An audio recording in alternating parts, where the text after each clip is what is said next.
সন্ধ্যার সময় হঠাৎ বান্ধবীর ফোন করে তাড়াতাড়ি খিলগাঁও হয়, বিয়ার সময় তা আয়া পড়লো। ও আচ্ছা, আমার ফ্রেন্ডের ছোট বোনের বিয়ে।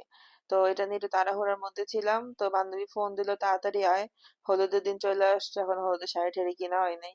পরে কি তাড়াতাড়ি বের হয়ে খিলগাঁও চলে গেলাম, খিলগাঁও বান্ধবীরা রিসিভ কইরা, তারপরে এই যে আমাদের বড় ভাই আসলাম ভাই হ্যারে রিসিভ করলাম। রিসিভ করে সবাই গুলিস্তান যাবো বিয়ার মানে হলুদের শাড়ি কিনতে।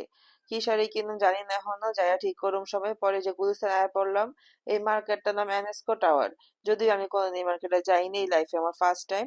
এই যে পরে আসলাম ভাই আমি আর আঞ্জুমান তিনজন গেলাম গা শাড়ি কিনতে। এর মধ্যে আসলাম ভাই এক দোকানে ঢুকে গেল, শাড়ি দেখতেছিল। তারপর আর কি এই দোকানদার আমগরে এই শাড়ি সেই শাড়ি অনেক শাড়ি দেখাইতেছিল, কিন্তু আমরা যে শাড়ি খুঁজতেছিলাম সেই শাড়িটা নাই। ভাই কইলে দাঁড়ান ভাই, অনেক শাড়ি আছে দেখেন। পরে একের পর এক শাড়ি বের করতেছে, এই শাড়িটা ভালো লাগছিল আমাদের কাছে। তারপরে আমরা আর একটু শাড়ি খুঁজতেছিলাম, অ্যাকচুয়ালি আমরা সাদার মধ্যে শাড়ি খুঁজতেছি, কিন্তু তেমন একটা শাড়ি পাই না। পরে এক দোকানে আমাকে শাড়ি পছন্দ হইলো।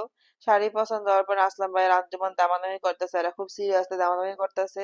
আসলামে কইতেছে ভাই দিয়া দেন, আমি কি শাড়ি নিমু। পরে আল্লাহর মধ্যে শাড়ি কিনা হয়ে গেছে। কিনা শেষ করে আমরা তো ক্ষুধা লাগছে। পরে এই যে পুরি খাইলাম, জীবনে পুরি প্রথম খাইলাম, কি খাতা পুরি না কি কয়, এই সস দিয়া বড়া বড়া পুরি খাইলাম। আমি খাইতেছি না, আসলাম ভাই রাঞ্জুও খাইতেছে। সন্ধ্যায় নাস্তা করি নাই, সবার অনেক ক্ষুধা লাগছে দৌড়াদৌড়ি করাতে।